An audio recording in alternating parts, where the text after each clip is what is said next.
Across the board, as we look forward to 2024, and all the trades and analysts are putting out their predictions for the box office in 2024, one thing is very clear: 2024 is going to be worse than 2023.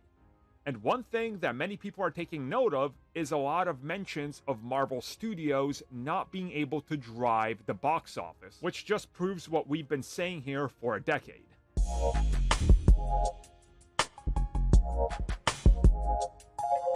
The first people I saw talk about this was Variety, where they were reporting that as of right now, the box office for 2024 is forecasted to be 20% below the average of what we got the last few years, but also combining the box office of the last decade. And essentially what we're seeing is far less box office takes for all the studios, but also theaters across the board are expected to suffer. And if you keep reading their article and then look at some of the other ones, including box office worldwide from territories like China, territories like Japan, Brazil, it's quite clear that they're all going to be lower than in most recent years. Again, we got to remove 2020 and 2021. So when we talk about a 5-year average, we're excluding those 2 years.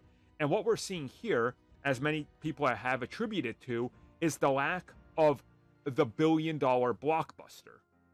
And they specifically cite that the billion-dollar blockbuster and record-setting years are owed to Marvel Studios, and that ever since the Avengers, Marvel has been the backbone of delivering year-over-year growth for box office. Specifically citing the Avengers films as if you remove them every time they come out, box office would actually be stagnant or on par with the previous year. But MCU films constantly kept elevating it up and up. Now, this is something we've been talking about here on the podcast for a decade now. Every time somebody comes out and says, Marvel comic books, killing Hollywood, if you remove Marvel's box office from Hollywood since the Avengers, you would have 6 of the record-setting lowest years in Hollywood's history since 2000.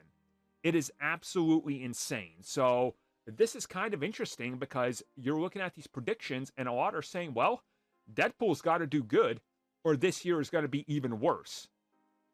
So a lot of box office depends on Deadpool being a huge success for Marvel Studios to keep up momentum. Interesting.